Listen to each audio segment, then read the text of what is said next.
How many people find interest or get started in martial arts just because they thought it was cool? Was it a Bruce Lee movie, seeing a UFC event, or seeing some form of martial arts demonstration where the participants were performing some really neat techniques or abilities? For me, it was about the same, but with a twist. It started when I was 6 years old way back in 1977. This is my true story and how I got involved so deeply in martial arts that it has been a large part of my life for over 40 years. I don't share my face or my voice in my videos because I firmly believe that the lessons I gathered over decades of training are much more important than my own fame or ego. My name is Duncan and I'm currently in my 50s, but I started my martial art journey when I was 6 years old.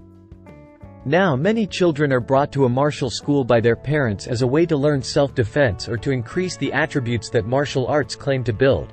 But for me it was a little different. I just thought it looked cool, and it all started with a walk in my neighborhood. At that point in my life, I was just a curious kid and liked to go for walks around the neighborhood.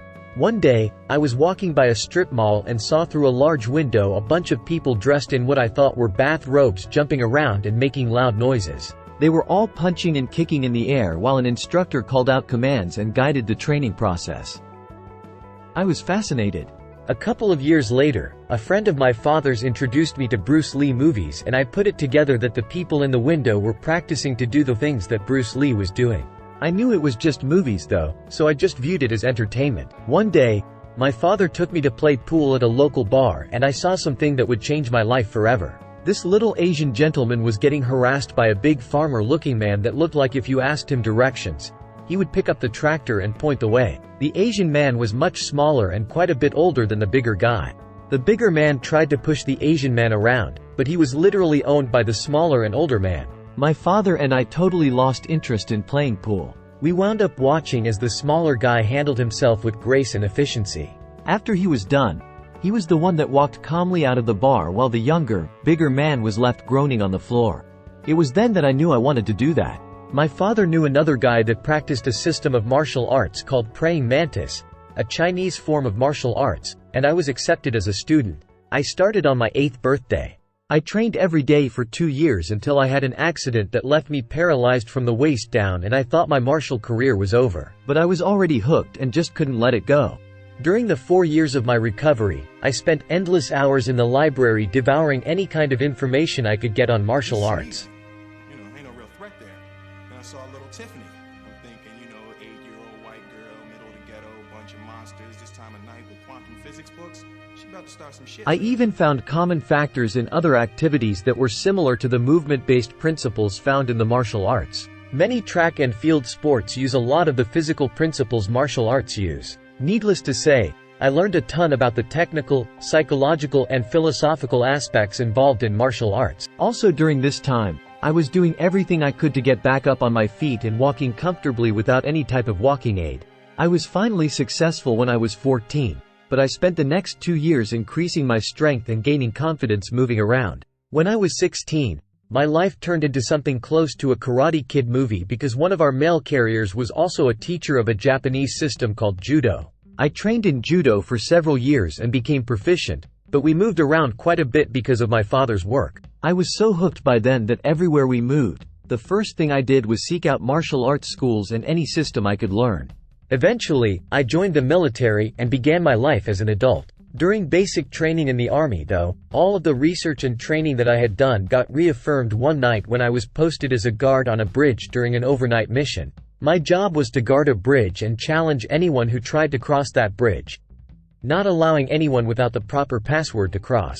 A person came up to my bridge and I challenged them like I was supposed to, but the person insisted on crossing and actually attempted to power his way past me. That was when up to that point, 11 years of combined research and physical practice kicked in. Without actually harming the intruder, I managed to subdue him, winding up tying him up with his own bootlaces and stuffing his own bandana in his mouth as a gag. The next morning, the drill sergeant was asking around for his corporal and I realized what had happened. Eventually I told the drill sergeant what had happened and we retrieved the very upset corporal from underneath the bridge where I had stashed him.